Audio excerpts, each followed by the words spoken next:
जय माता दी। Welcome to my channel friends. कैसे हैं आप सब लोग। आज मैं आपके साथ मोहनी एकादशी व्रत की पूजा विधि शेयर कर रही हूँ। 4 बार शालिग्राम जी का महाभिषेक और मंदिर का डेकोरेशन कि किस तरह से भगवान की पूजा, मंदिर को सजाना, साफ करना, किस तरह से व्रत करना चाहिए, मैं आपके साथ शेयर कर रही हूँ।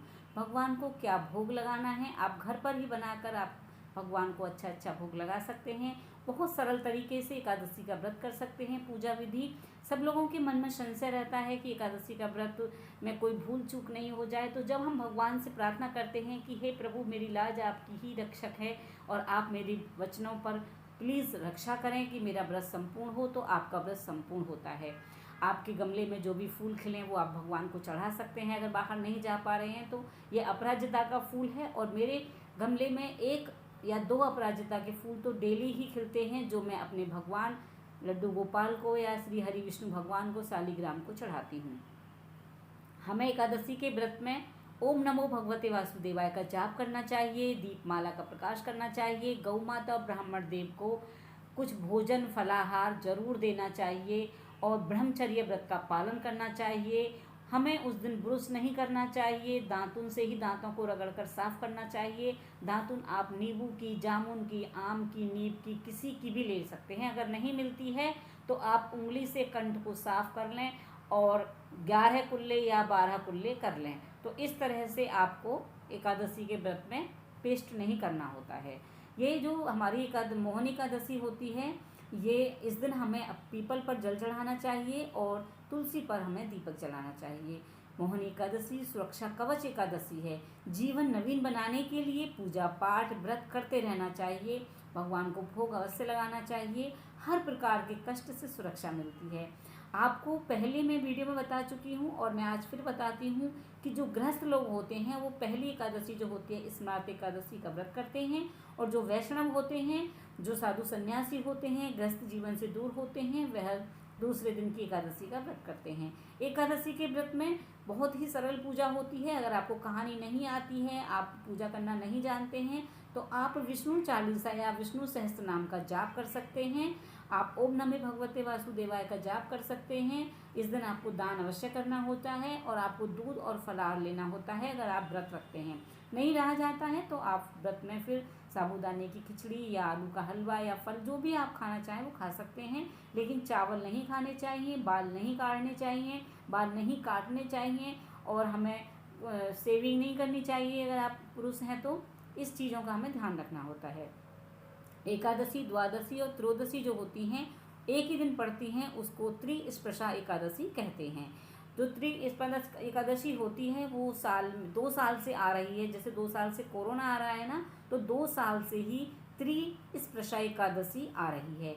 ये हर बार नहीं आती। कितने लोग तो तरस गए अपने जीवन में, लेकिन नहीं आई। और इस बार 2 साल से कोरोना, 2 साल से एकादशी आ रही है। तो ये बैसाख मास में आती है और बैसाख मास में स्नान व्रत अगर आप नहीं कर पाते हैं, दान पुण्य पूजा नहीं कर पाते हैं, तो एकादशी से पूर्णमासी तक 5 दिन आप व्रत और स्नान करके पूरे माह का लाभ उठा सकते हैं। तो इस तरह से हम बैसाख मास में मोहनी एकादशी की पूजा करते हैं। अगर आप व्रत ना रख पाएँ तो भगवान का पूजन जरूर करें, भगवान के मोहनी रूप की पूजा जरूर करें। इस दिन 4 बार शालिग्राम जी का महाभिषेक करना जरूर चाहिए। और आज के दिन ही भगवान विष्णु ने मोहनी रूप धारण किया था। युधिष्ठिर जी ने भगवान से, श्री कृष्ण से पूछा था और भगवान राम ने वशिष्ठ जी से पूछा था कि मेरे जीवन में इतने कष्ट आए हैं, ना पिता का सुख मिला, ना भार्या का सुख मिला, ना राज्य का सुख मिला, ना परिवार का सुख मिला। हमारे जीवन में सुरूपेण सुख नहीं है। जीवन ऐसा क्या काल है जो पूर्ण सुख नहीं है, अब सहन नहीं होता, प्रभु हमें बताइए। तब वशिष्ठ जी ने श्री राम भगवान को और भगवान श्री कृष्ण ने युधिष्ठिर जी को एकादशी व्रत को बतलाया था। तो उन्होंने मोहनी एकादशी का व्रत किया था। तो इसकी पूजा बहुत ही सरल है। भगवान को स्नान कराएं पंचामृत से। मूर्ति नहीं है तो तस्वीर पर भी करा सकते हैं। पंचामृत स्नान कराएं, गंगा जल से स्नान कराएं, भगवान को फूल माला चढ़ाएं, जो भी पुष्प आपके पास हैं भगवान को। तुलसी चढ़ाएं, तुलसी एक दिन पहले ही तोड़ के रख लें। दीप जलाएं, संकल्प करें व्रत का कि हे प्रभु, मेरी लाज आप ही रक्षक हैं और मेरे वचनों की रक्षा करें। मैं ये व्रत करना चाहता हूँ या चाहती हूँ, तो मेरे को ये व्रत का फल मिले। गौ माता और ब्राह्मण देव को फलाहार अवश्य कराना चाहिए, कुछ दान करना चाहिए।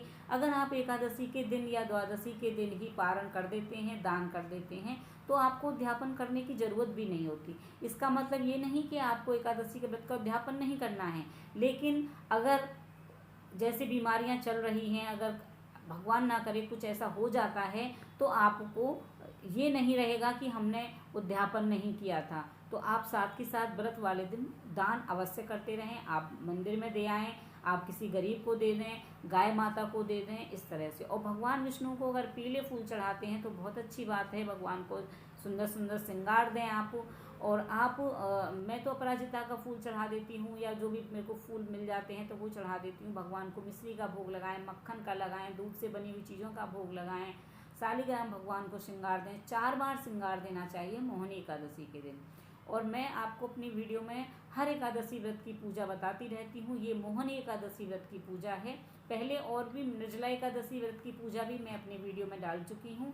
प्लीज़ आप चैनल पर विजिट कीजिएगा, तो आपको एकादशी व्रत जो होता है, निर्जला एकादशी व्रत में किस तरह से हमें दान करना चाहिए, पूजा कैसे करनी चाहिए, क्या क्या दान करना चाहिए, पूरी विधि मैंने बताई है। आप ज़रूर चैनल पर विजिट करें और एक निर्जला एकादशी व्रत की पूजा विधि देखें। बहुत ही सरल तरीके से मेरी वीडियोज़ में पूजा विधि होती है, जो आप आसानी से कर सकते हैं। आप पहले ही फूल मंगा कर रख लें और सुबह ही अपने मंदिर को साफ़ करें, भगवान को स्नान कराएं, श्रृंगार कराएं, और फिर उसके बाद अपनी पूजा करें। कहानी सुन लें। कहानी की पुस्तक नहीं है आपके पास तो चैनल पर आपको कहानी मिल जाएगी, वहाँ से सुन सकते हैं। नहीं तो आप विष्णु सहस्त्रनाम का अपने मोबाइल में सुन सकते हैं। आप गजेंद्र मोक्ष का पाठ करें। इस दिन गजेंद्र मोक्ष का पाठ करने से एकादशी के दिन बहुत फल की प्राप्ति होती है, सारे कष्ट दूर होते हैं। तो आप गजेंद्र मोक्ष का पाठ भी कर सकते हैं। तो इस तरह से मैंने आपको बता रही हूँ कि एकादशी व्रत में किस तरह से पूजा करनी चाहिए, मैं किस तरह से पूजा करती हूँ, वो वीडियो मैं आपके साथ शेयर कर रही हूँ। और सभी एकादशियों की मैं वीडियो शेयर कर चुकी हूँ। तो इस तरह से मैंने आपको एकादशी व्रत की पूजा विधि बता दी है, भगवान का श्रृंगार दिखाया है। अब मैं आपको कथा सुनाती हूँ कि एकादशी व्रत की कथा किस प्रकार है। बोलिए एकादशी माता की जय, तुलसी माता की जय। देवकी पुत्र भगवान श्री कृष्ण ने कहा कि हे धर्मराज, वैशाख माह के शुक्ल पक्ष में पड़ने वाली एकादशी मोहिनी एकादशी कहलाती है। महर्षि वशिष्ठ जी से इसका महात्म दशरथ पुत्र श्री राम ने कहा था, और मैं आपको बतलाता हूँ कि इसमें एक भद्रावती नामक शहर था। वहाँ पर धृतमान नरेश शासन करता था। उसके शासन क्षेत्र में जो उसकी प्रजा थी वो बहुत सुखी थी, और धनपाल नाम का एक वैश्य रहता था। वह अत्यंत ही धर्मात्मा, दीन दुखियों का हितैषी और जन कल्याण करने वाला व्यक्ति था। उसके 5 पुत्रों में से ज्येष्ठ पुत्र महापापी एवं व्यसनी था।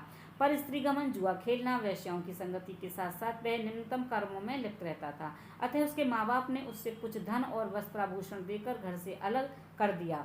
तो उसको कुछ दिनों तो वह माँ बाप के दिए हुए धन से गुजारा करता रहा। अंततः धनहीन होने पर वह चोरी करने लगा। नगर पुलिस ने उसे बंदी बना लिया, फिर कारागृह में डाल दिया। दंडावधि पूरी होने पर जब उसकी दंड की विधि अवधि पूरी हो गई थी, तो वह शासन तंत्र ने उसको नगर से बाहर कर दिया। जंगल में भी वह पशु पक्षियों का भक्षण करता रहा, समय व्यतीत करता रहा। एक दिन जब वह शिकार के नहीं मिला, तो वह वन में भटकता हुआ कौटिल्य ऋषि के आश्रम पर आ पहुंचा। उस समय ऋषिराज स्नान करने के बाद अपने बाल फटकार कर सुखा रहे थे। जल के कुछ छींटे वैश्यपुत्र पर भी पड़ गए। अतः वैश्यपुत्र बोला, हे महात्मन, मैं नीच और निम्न स्तर का पातकी हूँ। आपने गरीबी के अपनी जो मेरी गरीबी है उसके कारण मैं बुरे कार्यों में लिप्त रहता हूँ। अतः हे ऋषि, अब मैं आपकी शरण में आया हूँ, आप मेरा उद्धार करें और मेरे पर पाप मुक्त करवाएं। तो ऋषि ने बोले, हे वैश्यपुत्र, आप अपने उद्धार हेतु वैशाख मास में शुक्ल पक्ष की मोहिनी एकादशी का उपवास संपूर्ण विधि से करो। और अपने वैश्यपुत्र ने इस एकादशी का जो उपवास किया तो उसके सारे पाप तिनके के समान भस्म हो गए। अब उसमें सद्बुद्धि भी आ गई थी। अंत वह मरने के बाद विष्णु धाम को गया और वहाँ पर अंतकाल तक सुख भोगता रहा। तो इस तरह एकादशी का महात्म है। बोलिए श्री हरि विष्णु भगवान की जय। वीडियो हेल्पफुल लगी तो लाइक, शेयर, सब्सक्राइब कीजिएगा। टिल देन बाय बाय, जय माता दी।